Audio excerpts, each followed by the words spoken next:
Hey All everyone. right. Hello. Hello out in live stream world. Welcome. We are talking comments, engagement, and I noticed in our live streams, not many of you are engaging. So if you're out there actually listening in the live stream, try making some comments while we're talking. Love to hear from you. So we're going to be talking about that some here. Absolutely. All right. Ready to Let's get see. started? We're going to do, as always, if you're new to our live stream, we're going to record our podcast live on the air so you can hear what it's like.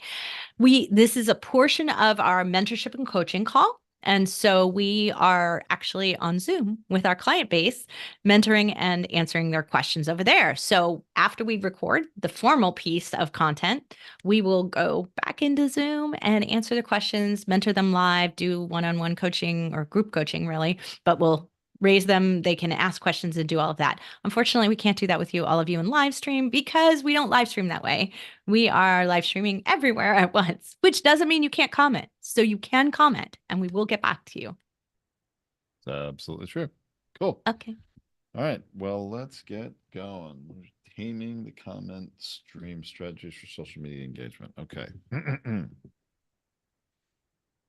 Hey everyone, welcome to Feed Your Brand. I'm Tom Hazard, along with my co-host and better half Tracy Hazard. And today we're going to talk about social media. In fact, taming the comment stream strategies for social media engagement. And my goodness, there's a that says a lot in that title right there, Tracy, doesn't it?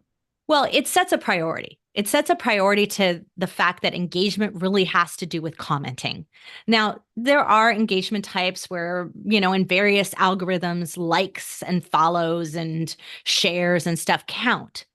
But for the most part, from every big influencer organization I've talked to, those that are like advising advertisers on who they should treat as a real influencer, everyone is telling me that if they don't see comments, and a lot of them, then they are not a true influencer. That's the reality. So if there's not a lot of engagement going on in your comments section, then there's not a lot of opportunity for someone to buy stuff from you as far as they're concerned. It's passive in terms of that. So, I mean, look, it happens all the time. Think about this. It takes a lot more work for me to comment on something than it does to hit the like button. And Yes. in fact, sometimes the like button is simply, I see you. That's all it is, right? I see you. I heard it, whatever it is. But Well, it's not even like a like, it's just letting you know I'm there. it's an acknowledgement. To me, it's sort of a vote or an endorsement that, hey, that was a good post. It was worth me taking the time to hit that button. And in a lot of cases, I'm glad I did, right? I'm glad Right. I saw it.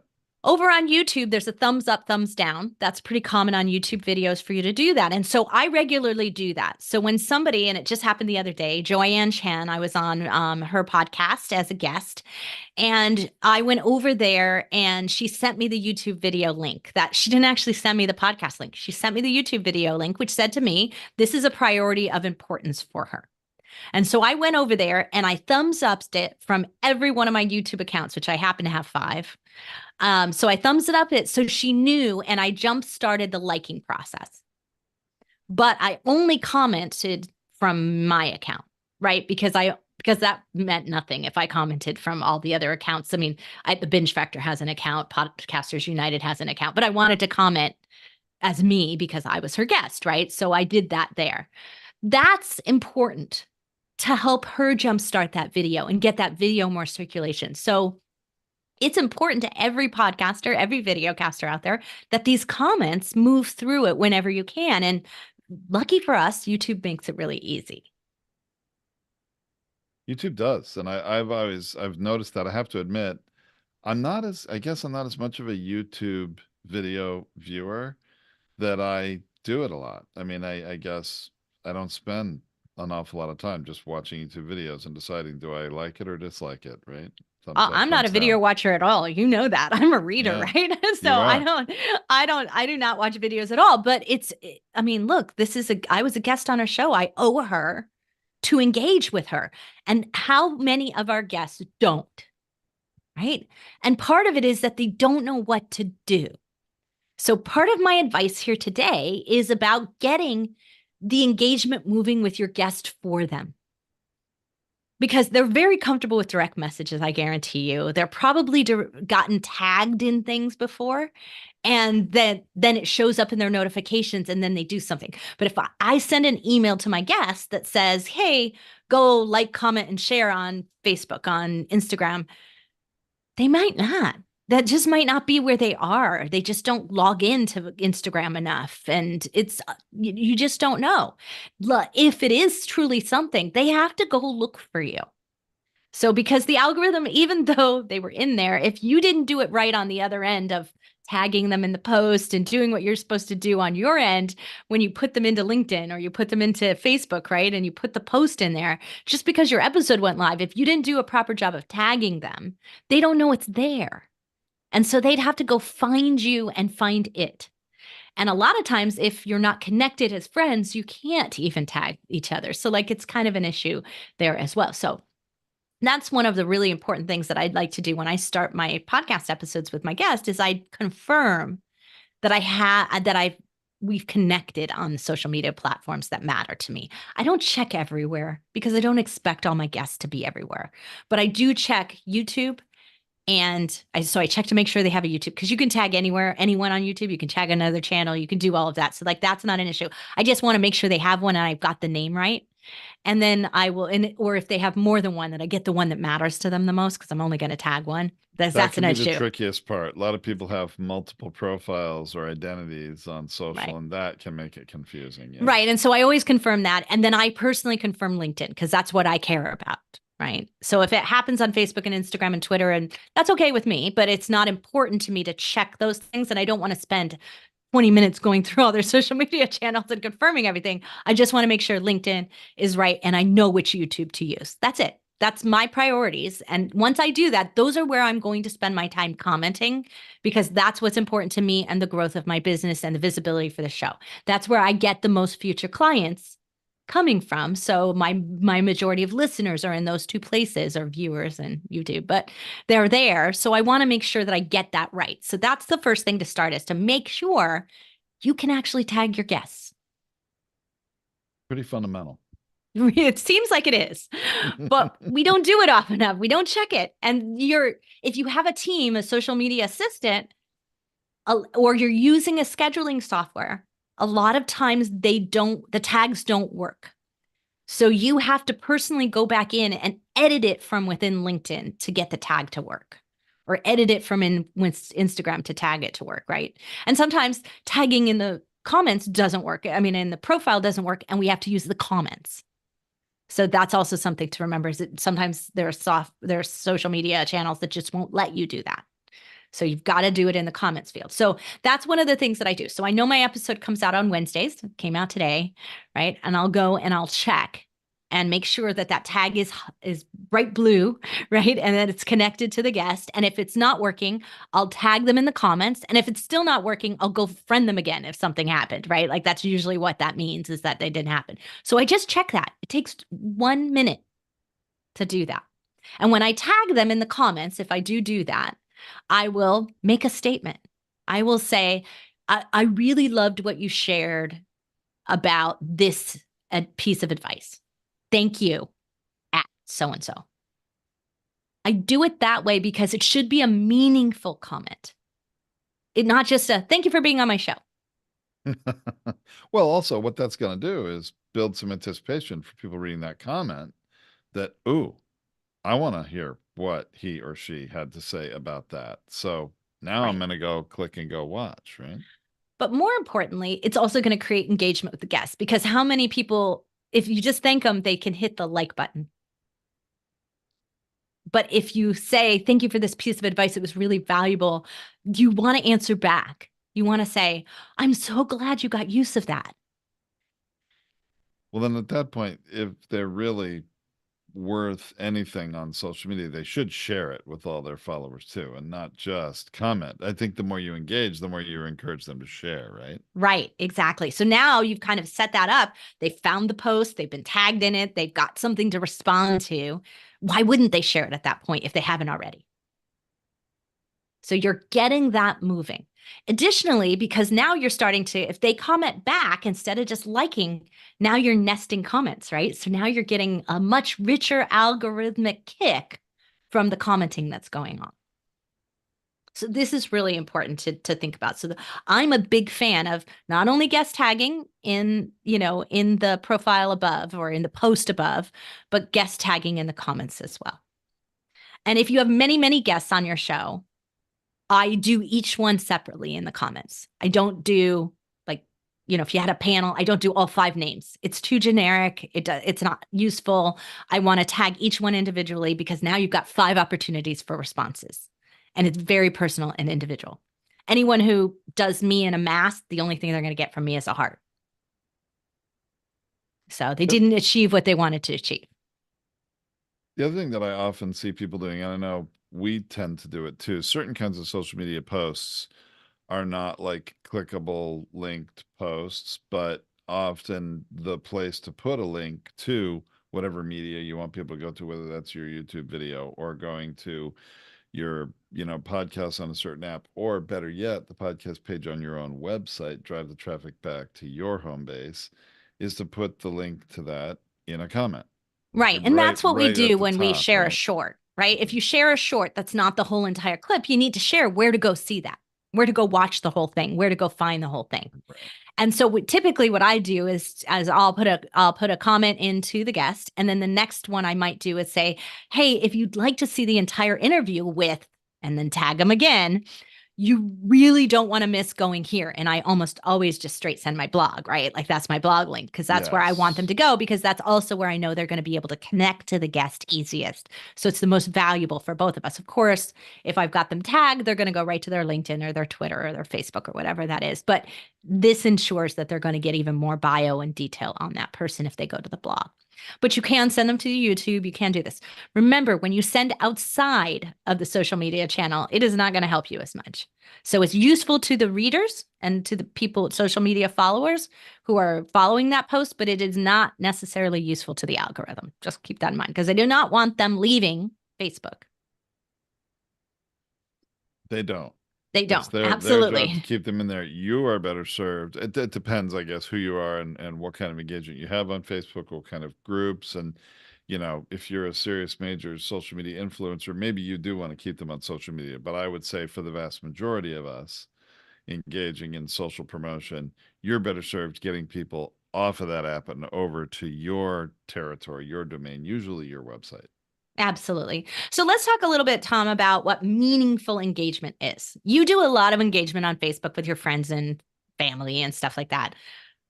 Well, and actually a lot of customers too. I think I can sort of track, I think somewhere around 2016 or 2017, my Facebook lives got, you know, sort of merged, Not your business and Facebook Live, professional. like live streams, your Facebook No, life. life, my Yeah. Facebook identity profile, whatever. It used to be in the very beginning on social media that Facebook was personal stuff for me and LinkedIn was professional stuff. And there were these sort of, this separation there.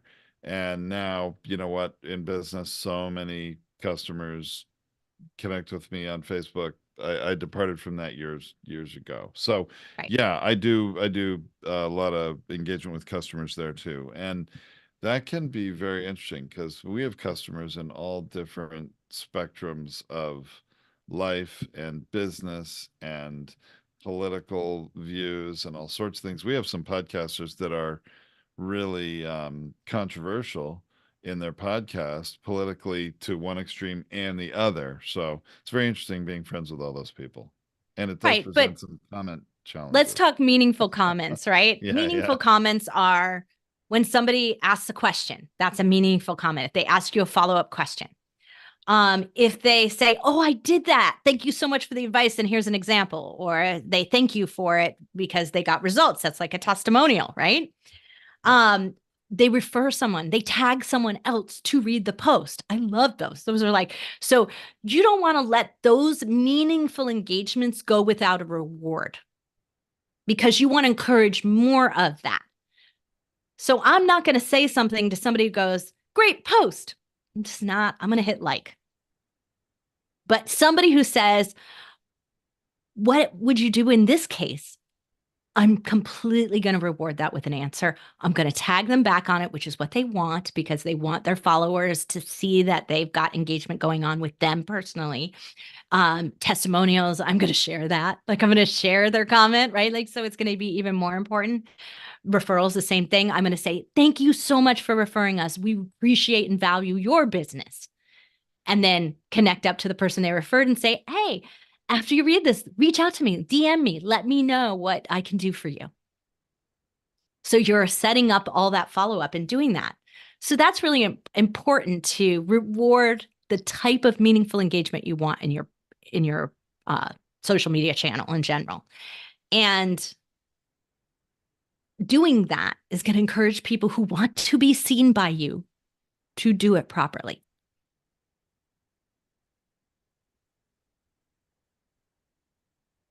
What about negative? You talked about those controversial people. Yeah. There's a lot of Well, negative going on out there. What and do you I'll tell do? you what, the social channels really reward it because it keeps people engaged and that's what they want. It keeps people using the app. So, um, what do? It's very difficult. If you're gonna comment,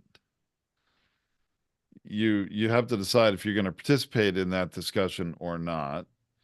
But I'll tell you, to me, the best practice, if you're gonna comment, is to try to use empathy to in your comment so that it doesn't just feel like, you know, somebody's punching you and you punch back, or somebody's punching someone else and you're defending them or you're piling on. Right. Um, Like there's a very big difference between someone just disagreeing with your perspective and someone being hateful and having a personal attack. Anything that is hateful with a personal attack, this is what I learned from Inc. magazine. You don't engage because it's actually likely spam, if you want to think of it like that. They're doing it because it's fueling what they want the algorithm to treat their channel. So they're benefiting from it. You are not. right. So if you refuse to engage, they will stop doing it. So if it feels personal and if it feels hateful and if it's against kind of the way you want to run your channel and you want to run your show, then don't engage. Well, and if it's actually your post, you have the ability to delete comments most of the time on most platforms, Yeah, deleting comments is very or dangerous. hiding them Right. even is another one. Deleting comments is very dangerous. If you can hide comments because and they won't notice that you hide them, so some of the channels A allow lot of you to do times they that. don't, Yeah. yeah. Go ahead and do that if that's what you choose. I mean, you're allowed to curate your own stuff. But keep in mind that deleting them, removing them, reporting them, doing any of those things can inflame a hateful It situation. can. So It can. you do have to be cautious on that. And so Inc. magazine was advising us as journalists on how to handle this at a level. So look, hate mail happens and at a journalist level. Hate mail happens when you're hitting a hot topic. These things happen. And it's one thing to have a disagreement and discourse, and another to feel personally attacked and it to feel dangerous. And so that is perfectly okay. We are in our rights as non-public figures and non-government figures, right? To be able to block whoever we choose, right? It is our Sure. platform. There is no obligation for you to have to keep people on that platform. But definitely, if you have, usually if you have a either a insulting comment, but just say a mean comment, whatever you want to call it, hateful, I guess is the word you used, or a very strong opinion that usually you'll find those comments are not backed up by anything. They're just spewing rhetoric of some kind. And I often find, to reply saying, I hear what you're saying, but here's another perspective. And if you actually can provide a resource, an article, something that actually is a resource that gives another perspective, that can be a decent, engaging kind of a comment too. And I'm going to say to you, Tom, that's when you have to do a little research first You do. before you You'd have to engage in know that what you're comment. doing. Yeah. No, not only do you have to know what you're doing, you have to check out that person's profile and understand what they're doing. Mm. Because 90% of the time, 90, and it could even be way, way higher depending on the platform, 90% of the time, that is the only driver. They're a brand new profile who just popped up, who's only trying to game the algorithmic system, and they want you to engage with them. So you're giving them what they want, but it's really a form of spam. And so you're wasting your time. They are not a client. They will never be a client. They will never lead you to clients. Their audience isn't worthwhile. So unless someone who you know is part of your community and you actually know them and they're disagreeing with you, then I wouldn't bother. Hmm. It's a slippery slope to wasting your time and energy and distracting your audience because they could trigger you at some point and then you'll handle it badly. And that's Well, what and they're trying to do. it also depends a lot if it's a comment on a post you made or it's, someone else's a post and it's I mean, there are many, Well, we're many talking different here things about here. comments on our posts, On our our own shares, posts? on Okay, our fine. posts of our episodes or our, Right. things that we're sharing about our show. So if we're talking about that. So there are 4 ways that Inc. taught us to handle this. You handle Hmm. it with grace and empathy. Right. You That's to me the number one rule. Yeah. you ignore it. You block them if it's dangerous or if it's spam. Because you don't want them in your community. You don't want them in your page. You don't want them in your group, right? And then the fourth way is you handle it rude and defensively. And obviously, that's not That always a great usually idea. It usually that backfires on you. Yeah, that's usually a quick path to spiraling down somewhere that's not going to be good. Right. So I love it. That's what, if somebody disagrees with you, most people are going to react defensively. They double down. That's a mistake. If you're trying to do business with your community, if you're trying to be a good mentor, if you're trying to be a good coach, you can't act defensively. You have to be open to other ideas. Now, you can disagree back. Like, that's okay, right? You can say, I hear you. And I've never known anyone to actually be successful with that strategy. I would love to hear more about that. But here's why my advice is the way that it is, because this works 9 times out of 10, whatever that might be, right? And that's what you're saying, or it's specifically for this kind of person. And I don't think you have that kind of business if you really do know who they are. There can be a constructive way to disagree that actually shows the right people that you were targeting that advice at, that your advice is the one they should be listening to. You can also acknowledge that, hey, I know my advice is not the prevailing opinion, but my advice is backed by X, Y, and Z in statistics Or experience or or whatever. Yeah. experience or whatever. And I hear you on this, but I'm seeing, this is old advice or this is whatever that is. And I hear you on this. Everybody says this. That doesn't mean it's right. Yeah, We it's get a true. lot of those. So, There's definitely things you could do to de-escalate, you know, yeah. situations. And I find, and it's related to empathy, but usually someone's making a statement and you just reflect that back to them. It says, so I hear you're saying that you believe this. Is that right? And then when you say, is that right? Then they're naturally in their head gonna say yes in their mind, even if they don't comment back. They're gonna say that. And just when they're in agreement with whatever you're saying, boy, does that lower the temperature very quickly.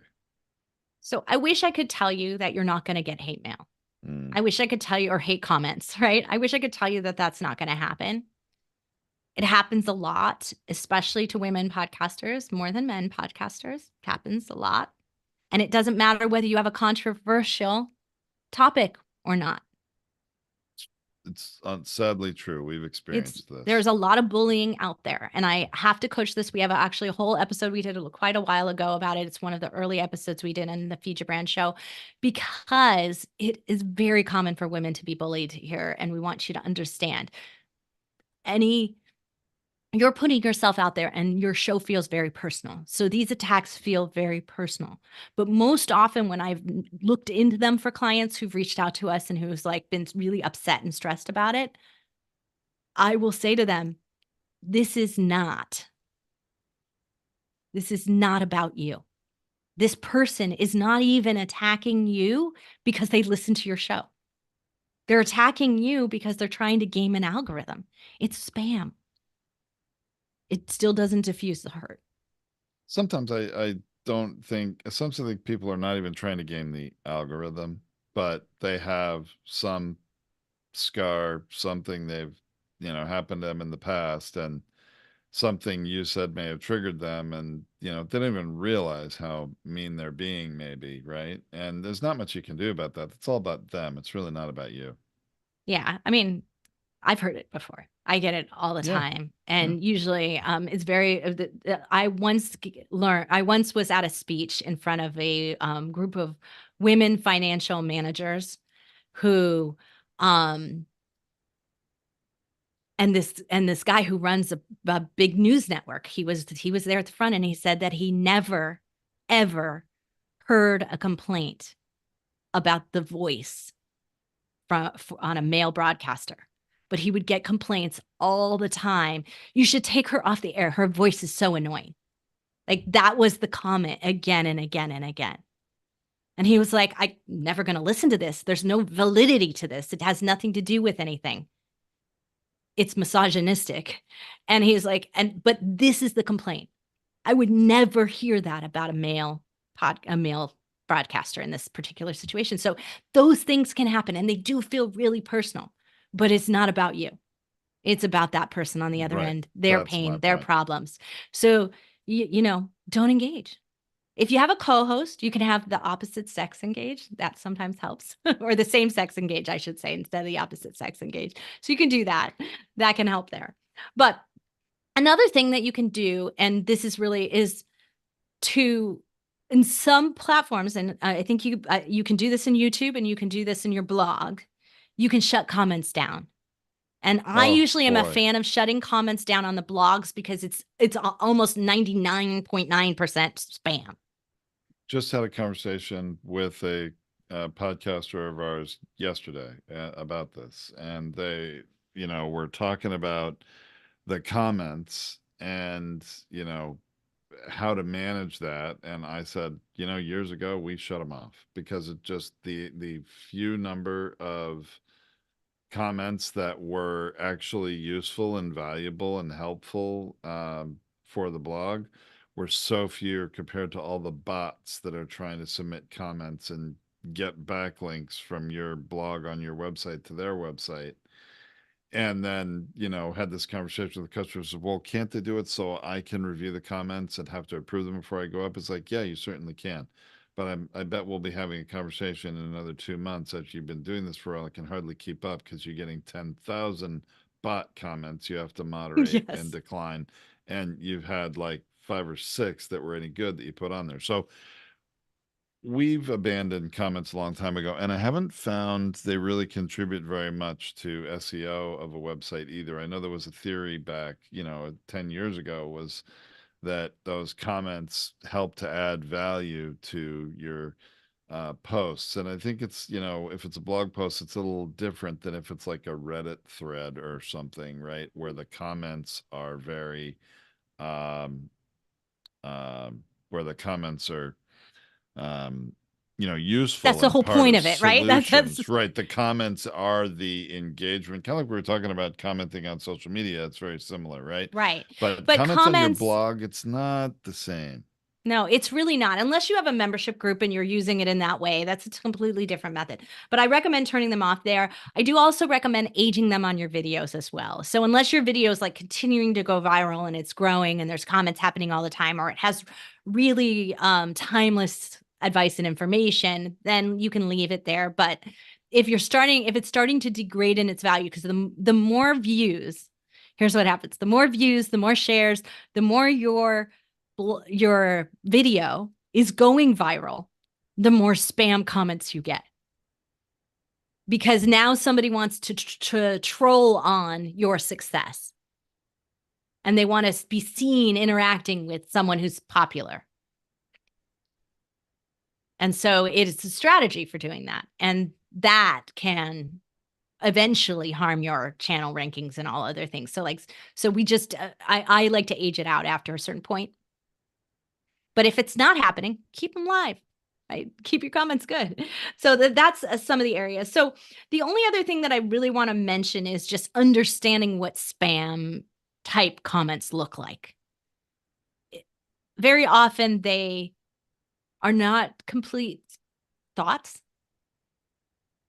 They're kind of like a phrase that doesn't make sense. They throw in a product name, a company name, a link. Well, links are the most prevalent Right. spam ones. I Yeah. don't see many of the people who are practicing this actually be any good at it. Like, that's what's really kind of shocking. So when you go, that's just weird, that doesn't make sense, it's probably spam. Right. And really, website owners are just unsuspecting victims when they have comments turned on and they're not moderating them. Any bot can go add a comment, and boom, for a period of time, they're going to have a backlink from your website to theirs, which is really what they're trying to do. Right. They care very little about it being a good comment. They're just trying to go for volume and get as many comments and links back to their site as they can in a very short period of time.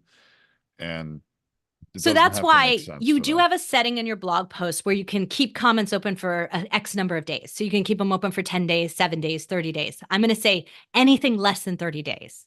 If you go longer than 30 days, then those bots will kick in because they will have They'll found the find it. popularity of your Yeah. post because it's been ranked by then. But if you keep it under, if you keep it the first 10 days and it's for your community, you'll get most of the comments right when you publish something. And so that is okay in that model. So that's why I recommend turning them off. I don't recommend, like I said, turning them off, ignoring them uh on videos unless you really just aren't getting the engagement that you need over there. Go and in your topic, it's just all spam happening over there, then start to turn them off. When it hits that tipping point where everything starts to be spam, you just turn it off. It doesn't always happen unless you really get a popular video. Like, it just won't happen in the early days of anything. It's just not enough for the spam people to worry about. That being said, it did happen to a couple people because their topic area was high and their channel was ranked high.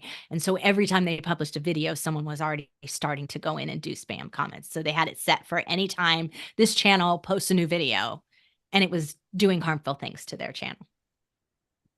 So I think anybody who gets really, really big is going to face those sorts of challenges, right? yeah. It's just going to happen. Although a link from a YouTube video, I don't know that if that's as valuable as other kinds of links on the internet. I have to think about that one.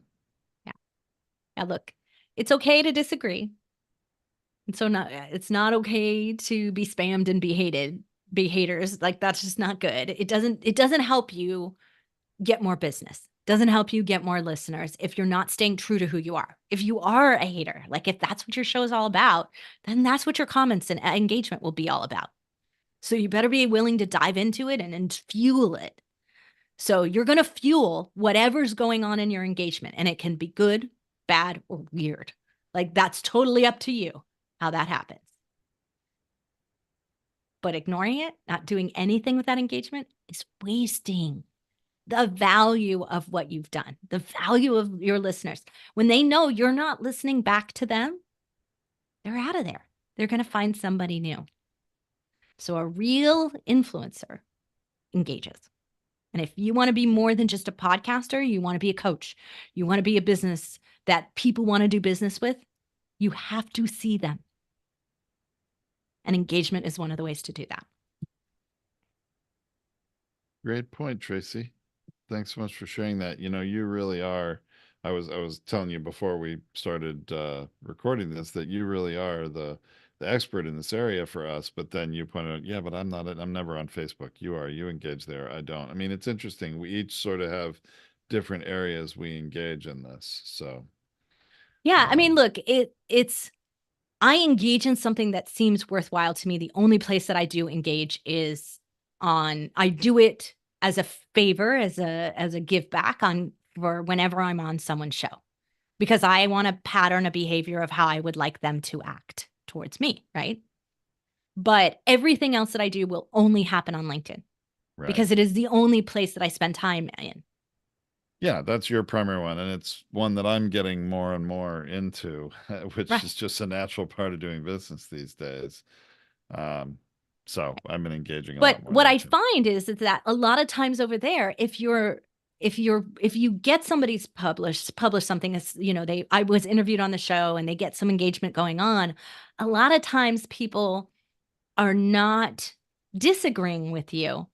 They're not understanding, because an interview is just like a drop in the bucket, right? Like it's not the whole story. This is a great time to invite them to a conversation. So you can take them off of that engagement in the comments and bring them into your DM and then bring them into a meeting with you. How amazing is that? That's what the point of publicity from being a guest on somebody's podcast. So if your guests are not engaging, they're actually wasting their publicity ability, because that's my audience. That is, if you've been a guest on my show and there's engagement going on, that's my audience. Those are people who don't know you yet. So that's where I see that we're really that engagement piece. When you're not participating in that as a guest, you're actually losing out. And if you're a podcast host and you're not engaging your guests and kind of forcing that engagement, you're not doing right by them as well. And it's going to come back to you. It sure is. All right. Well, I think that's a great place to wrap this episode up. Remember, listeners, you can find the blog post for this episode with links to anything we discussed, other references, or the video if you're listening to this as a podcast on podcastersunited.org. So check that out, and we'll be back next time. Thanks so much. This has been Tom and Tracy on Feed Your Brand. All right, live stream world. Thanks for watching. I hope you commented. I'll get in there shortly. Yeah, we will get into that. But yeah, we're gonna now get off the live and be here to provide some value to our customers who are in here with us in Zoom. Thanks so much, everyone.